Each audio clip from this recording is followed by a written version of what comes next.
What is going on, everybody? You have Tone here, the coach of the Miami Malamarlins, and I am back bringing you guys my Week 2 battle of the PLC, in which we are taking on Batista, coach of the Toronto Staraptors. If you guys missed my Week 1 battle, the playlist will be in the description down below, in which we did come pick up a solid 2-0 win in our debut in the PLC. Behind the back of Celesteela and Garchomp, and here's looking to try to get to 2-0 early on this season. So looking at our matchup for this coming week, you see our team in the bottom right corner. My team is the top 2 rows, and my opponent's team is the bottom 2, with Landorus, Ferrothorn, Tapu Koko, Volcarona, Mega Medicham, Alomomola, Ditto, Cofagrigus, Garbodor, Kyurem, and Mightyena, with his Z captain being the Volcarona. So judging by his team, I had to deal with a lot of offensive threats for the most part, starting off with that Mega Medicham, Volcarona, Tapu Koko, Lando T. All 4 of those Pokemon just gave me a huge problem when it came to prepping, and building a team to try to have something for all 4 of them was like very, very difficult. But at the same time, I do feel as though I had some good responses to both of those mons. And the other big issue, for me at least, was the fact that he pretty much had 2 of the best responses to my Mega Lopunny, being Landorus, and more importantly, he does have the Cofagrigus in the back. So I pretty much built this team knowing that Mega Lopunny was not coming, so I really had to adjust my team accordingly to deal with some potential threats. So without any further ado, I'm going to jump right into the team builder that I have for this week. So first off, making its debut, we have Horus, our Mesprit, physically defensive, Stealth Rock, Psychic, U-Turn, and Shadow Ball. Pretty much his entire team for at least neutral coverage. The only thing that doesn't really hit is the Mightyena, which I can just U-Turn out on, but mainly Mesprit is my dedicated switch into Mega Medicham, as Mega Medicham does struggle a bit breaking past bulky psychic types, and this gives me my best chance of switching on Mega Medicham. I am not too KO'd by any one of Mega Medicham's stab attacks, although Thunder Punch under Electric Terrain from Tapu Koko does hurt a lot, which is why I have Wiki Berry. So if I'm getting below 25%, I can eat the Wiki Berry. Shadow Ball, even out in special attack investment, still 2 KOs Mega Medicham without bulk. And Psychic is just your general stab coverage. I don't hit the Ferrothorn, but this isn't really designed to take on Ferrothorn in the slightest. It's just here to switch on Mega Medicham, get up Stealth Rock, which really pressures his Volcarona, forces his something like Landorus or Tapu Koko to bring Defog. It also pressures the Kyurem, which I am heavily expecting in this matchup, so nothing really much else to say about Mesprit. It's just my way of dealing with Mega Medicham on his team. So moving on, we have Jolt, our Seismitoad here, making its debut as well, with Salt, Rock Slide, Earth Power, and Toxic. This is my way of checking stuff like Tapu Koko if it has Grass Knot, checking Volcarona if it has Giga Drain or Z, Giga Drain or Bloom Doom. And just having some sort of electric check in general for his team. My investment, I'm max HP. The attack investment on my Seismitoad ensures that Rock Slide 1 KOs a 0 bulk Volcarona with Rock Slide. The special attack investment guarantees that Seismitoad's Earth Power 1 KOs a 0 bulk Tapu Koko with Earth Power, or if he's like Light Orb, I definitely knock him out with Earth Power. If he brings Grass Knot, I have the Rindo Berry, so I eat the Rindo Berry, take the Grass Knot, knock him out with the Earth Power. And Toxic is there for stuff like the Alomomola and the Kyurem if I can't have a difficulty breaking through those. So most especially defensive, just because I need something that can check Tapu Koko. I'm not going to go hard Tapu Koko, just so I can just scout for if he has Grass Knot. But yeah, if he doesn't have Grass Knot, this item becomes a very, very good response to the Tapu Koko. So that is the Seismitoad. Next up is the Celesteela with Protect, Flamethrower, Air Slash, and Heavy Slam. This is my main response to the Kyurem, because Kyurem is a huge nuisance for my team. My ice resists are basically Infernape, which doesn't want to come in on Earth Power, predicted Earth Power. This Celesteela is EV'd in a ways that it's not 2 KO'd by Choice Specs Kyurem's Ice Beam, and I 2 KO Kyurem back with Heavy Slam. Leftovers for passive recovery. Air Slash is there for just good overall coverage. Mainly it's also there to prevent Volcarona from setting up for free, and Flamethrower is there for the Ferrothorn. So that is pretty much the idea with Celesteela. It's my dedicated response to the Kyurem. It also can deal with Ferrothorn and check Landorus Therian if possible. So that is my Celesteela. Next up, we do have Scarf Garchomp again. This time, Outrage, Dragon Claw, Earthquake, and Rock Slide, just in the off chance that Volcarona does get out of hand. With my Choice Scarf, I outspeed +1 Volcarona, and I take it out with a Rock Slide. Outrage and Dragon Claw just there for general stab coverage, and Earthquake is there for stab coverage to hit Tapu Koko. Nothing really much else to say about that. Garchomp is my dedicated revenge killer. Prevents Volcarona from getting out of hand. Yeah, nothing really much else to say about Garchomp, like I said. Just enough speed for Volcarona, max attack, and the rest is spread out between its defenses and its HP. Pretty straightforward set with my Garchomp. Then we have our Infernape with Life Orb Blaze.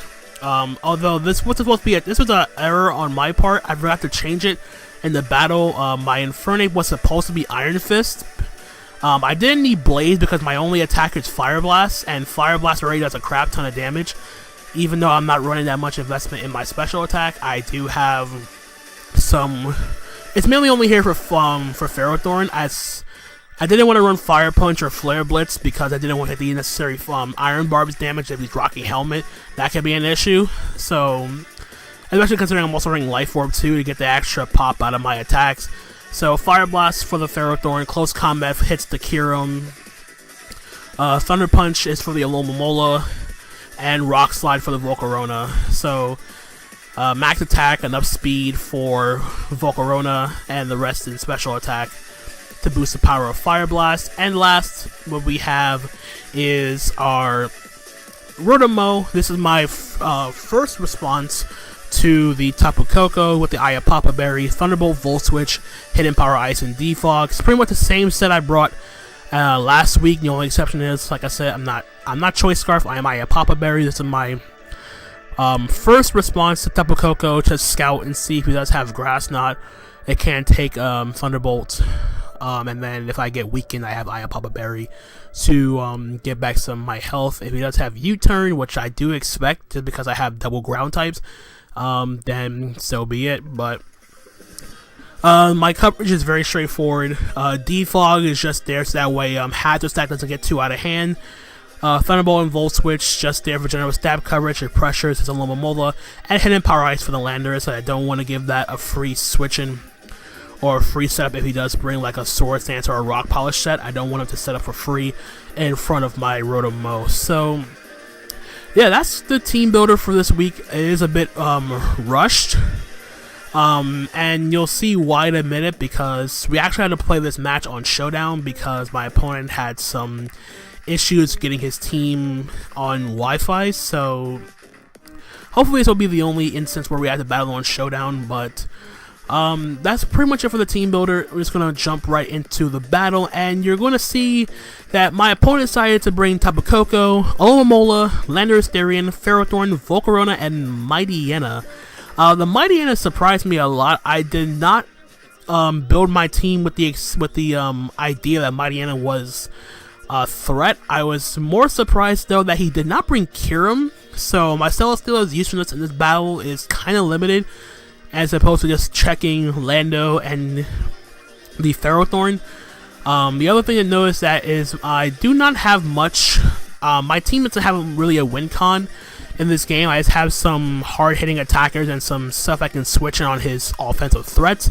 But outside of that, that's pretty much it. But from an overall, looking at his team from an overall standpoint, Infernape does put in a lot of work.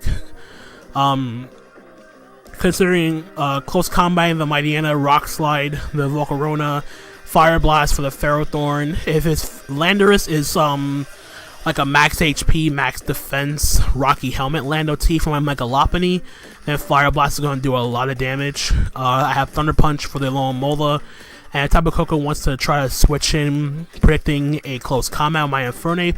I can Fire Blast that, do a huge chunk of damage. So Infernape, it seems like it's going to do a lot of work in this game. In terms of a lead matchup here, I figured that my safest lead would be Rotom. At the very least, if he tries to lead off with something like a Ferrothorn, or if he leads off with Ferrothorn, I can just Volt Switch into and go hard into my Infernape. Also, I have to make sure that try to get my rocks as early as I can because of the fact that he also didn't bring Mega Medicham, so my Mesprit's usefulness is a little bit limited as well. But regardless, we're going to start the battle and see how we do for week number 2. So, like I said, I'm going to lead off with my Rotom, as my opponent is going to lead off with a Tapu Koko. So I figured just go for the safe Volt Switch here. I'm not trying to overpredict turn 1, as he's going to reveal U-Turn, which does over 60%, revealing he is Life Orb, but he's going to go into his Landorus. And I go for the Volt Switch, and it's not going to work, of course. So I'm going to make the hard read into my Celesteela as he goes out into his Alomomola, predicting me to go switch out. He's going to Scald and get the burn on my Celesteela, as I'm going to go for an Air Slash. I don't really care about my Celesteela being burned while I don't get my leftovers recovery. The only physical attack I had on this was Heavy Slam when he didn't bring the Kyurem, so I was going to go for Air Slash here, catching the Tapu Koko, switch in. I don't want to stay in here, so I'm gonna protect first to scout if he has Thunderbolt. He reveals Volt Switch, so I see Volt Switch, I see U-Turn. I had to figure he has Dazzling Gleam from my Koko, as I'm going to go hard to my Mesprit here, thinking he would U-Turn, expecting me to go into my Seismitoad or my Garchomp. As he's going to go into his Mightyena here, I want to hard switch into Infernape as he goes for the Crunch. Does a decent amount here as he goes into his Landorus here. I'm going to click Close Combat, not going to predict just yet, as he reveals he's not Rocky Helmet. I lose some health from my Life Orb. I'm going to go back into my Celesteela here, so he makes a double back into his Alomomola, which is fine. I do get to get some chip damage off here, so he goes for the knockoff and remove my leftovers. I do get some chip damage with the Air Slash, which is totally fine by me. So we go throw a Witch Up in the air, so he goes for another Air Slash. I'm not going to predict him. I'm just going to keep trying to pressure whatever is switching in as he reveals to be Tapu Koko. So go for Air Slash. Sorry, I doubled into Rotom here first, expecting him to switch out himself. And now I'm gonna go hard into my Seismitoad. As he reveals to go for the U-Turn. Now I don't know what his fourth move is, so I'm gonna make the hard read back into my Celesteela as he goes for reveal Toxic. So I see Wish, Toxic, Scald, and Knockoff. So he does not have Protect, which is important to keep in mind getting into towards the end of the battle here. So he's gonna throw a Wish Up in the air, gets back in his Landorus as he go for another Air Slash. So now his Landorus is back to full HP. I don't know what this thing's gonna do here. So he's gonna reveal Sword Stance, and now I'm gonna keep firing from another Air Slash because I don't want him to set up for free and I get a crit. And now it goes back into Alomomola here, thinking that afraid that he didn't think that his some attack didn't KO my Celesteela from this range. So I'm gonna go back into my So now here I'm gonna. All right, I'm getting a little bit ahead of myself here.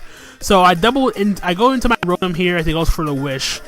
Expecting him to go into his Landorus. I'm gonna click Hidden Power Ice because if he clicks anything else, he could be a little bit ballsy and go hard Volcarona, if he wanted to, but he didn't really have much. He could have went hard Volcarona there if he wanted to. He could have went hard Ferrothorn, but he decided to make the play and go into Landorus, expecting me not to predict because the first few turns I haven't been doing much in terms of predicting at all. So I'm gonna catch Landorus with the Hidden Power Ice, and he reveals to be Yachi Berry, but unfortunately he's not gonna live. So the Landorus Therian is down, and this is very, very important because this means with Landorus down, it's one less thing for my Garchomp to worry about in the late game. So he sends out his Volcarona here, and I'm going to make kind of a questionable play. I'm going to sack off my Rotom here, but my reasoning behind this is While I needed Rotom for the Alomomola, I wanted to prevent him from setting up I didn't want him to set up so early. So I'm going to click Volt Switch on the off chance if he does Quiver Dance, I go into my Garchomp and click Rock Slide. So I'm going to stay in as he goes for Fiery Dance, take out my Rotom, which is fine by me. I do get my switching into Infernape, and he's going to go into Alomomola. As I reveal the Rock Slide, doesn't going to do anything to this Alomomola. I don't want to reveal Thunder Punch yet because, like I said, I'm not Iron Fist accidentally. So I'm not going to go hard on my Mesprit here. I need to get up my rocks, so that's what I'm going to do this turn, as he's going to go for Toxic. Put my Mesprit on a timer here, which is totally fine because Mesprit's usefulness is also limited because no Mega Medicham. So I'm going to U-turn out into my Celesteela here to go for another knockoff. Not going to do much of anything in that with the knockoff. He throws him another Wish. I go for another Air Slash. I'm going to keep clicking Air Slash at this point because it's still pretty free as he goes for a Scald. It doesn't take me out, but the Air Slash will do a good chunk, and my Celestia is going to drop to the burn damage. So that's one kill for his Alomomola. I'm going to go into my side mental here. I'm going to fire with Toxic as he goes for his own Toxic, but it's very important that I get the Toxic off on this Alomomola. And afterwards, I'm going to fire off an Earth Power here. He goes on his Ferrothorn. And I'm packing the Rindo Berry, so if he goes for a Power Whip, I still get some chip damage off on that. So I'm going to switch out first to my Mesprit here. I want to keep my Rindo Berry intact for the Tapu Koko as he goes out into his Alomomola. Totally fine. I'm going to fire off a Psychic this turn, keep this thing low. He's going to throw up another Wish. Whittle me down. Now, what I could have did here was, instead of attacking here, I could have went hard into, I could have switched out into Sidemetode, but I'd rather this thing not get knocked off, so I'm going to sack on my Mesprit to the Toxic damage here, which is fine. It's very important to keep this thing low, so going into my Sidemetode here, click Earth Power of the incoming Ferrothorn, and from here, he's going to make a double into its Alomomola, expecting me to switch.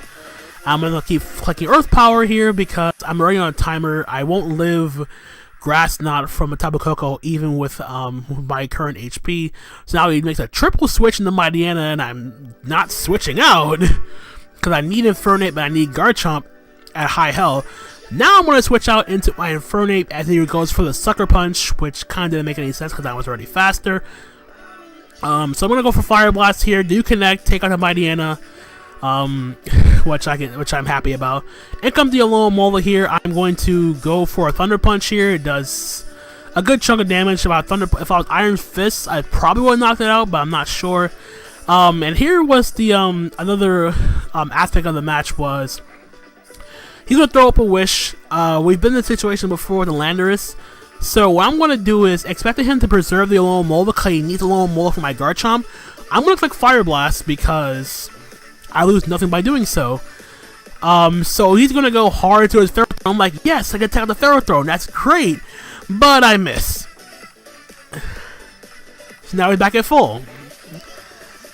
This wasn't the end of the world, but it sucked immensely that my Fire Blast missed this particular turn because if I hit, obviously the Ferrothorn will be gone and Garchomp has one less thing to worry about. So I'm like, okay, what I'm going to do now, try to fire another Fire Blast. He goes hard Tapu Koko on another Fire Blast, and I missed that too. So I was like, oh, come on. Like, I was legit upset this turn because he went hard Tapu Koko. If he lost his Tapu Koko, I would have no reason not to just spam Outrage with my Garchomp. And I only kept my scarf around my Garchomp for the Tapu Koko and for the Volcarona. But if I can prevent the Volcarona from setting up, then it's not really an issue. So with me literally just like, I'm just literally beside myself, like, oh come on, I needed this thing down. So now, as unfortunate as it may is, I gotta stack up my Seismitoad here to the Koko here, to the Dazzling Gleam. I gotta go into my Garchomp, which I didn't want to do just yet, but now I know I'm scarfed the way I sent it in. He's gonna go out to his Alomomola. Go for Earthquake here. We almost take it out. I'm just gonna keep spamming Earthquake because I have nothing better to do. He goes back into his Ferrothorn here, and that's a good chunk with the Earthquake. Now, I don't necessarily know what this Ferrothorn is going to do, but I need to make a read, and I need my Garchomp still. So I'm going to go hard into my Infernape here because I have no other play, and it goes for knockoff, doesn't take me out, gets rid of my Life Orb. This I can deal with, and you'll see why this mattered. It mattered for multiple reasons. One, while I don't have my Life Orb anymore, I don't lose any more health, so I'm not going to die in a Life Orb recoil or anything of the sort. So what I'm going to do now is just click Fire Blast. It's my safest play. I don't want to make any contact with this Ferrothorn because I'm going to lose it to the Iron Barbs, which I want to avoid. This is the Blaze boosted Fire Blast. He's going to decide to sack off Ferrothorn. We don't see an Aqua Berry, which is great. Goes back into his Alomomola here. While I could have clicked Thunder Punch again, I figured that my safest bet would probably be to go for a close combat.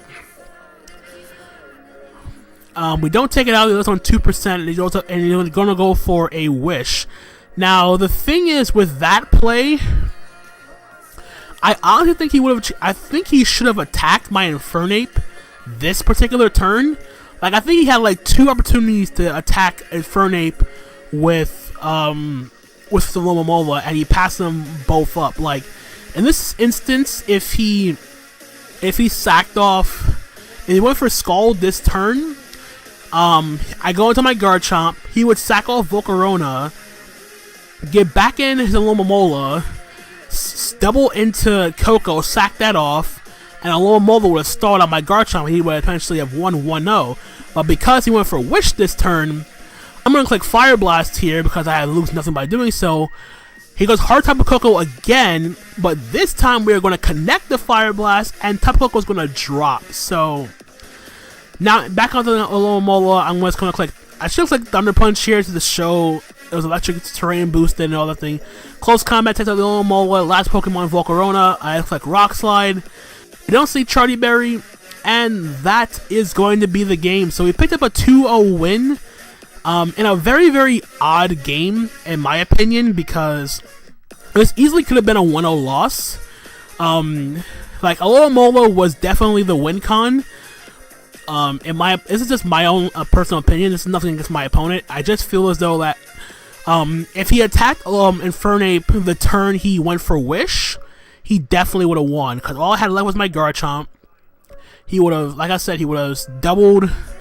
He would have sacked off Volcarona, gone back into Alomomola and then sack off Tapu Koko for more regenerator coverage, and then he would just click Scald. If he gets the burn on me, then I can't break past him just clicking Wish and Scald indefinitely in that game. So yeah, this was a very, very interesting game, to say the least, especially considering this match where I should not have won in the, like, the double Fire Blast miss, like, mattered in the sense that I wouldn't have to deal with Ferrothorn or Tapu Koko at this instance. More so, I didn't expect my Infernape to come into this battle and pick up 5 kills. That was the other, like, odd thing for me, but a win's a win despite the fact of how the end game kind of went, in my opinion, but that's just me. But nonetheless, good game to my opponent. We are now 2-0 plus 4 differential. Infernape now has 6 kills, which is pretty incredible, tied on top of the kill leaderboard. So yeah, that's pretty much going to be it from me. If you guys did enjoy, leave a like, comment, subscribe. Week 3, we'll be taking on the Warsaw Weaviles, which is going to be another very interesting matchup. So yeah, that's gonna be it from me. Hope you guys enjoy, and until next time, this is Tone signing off for now. Peace out.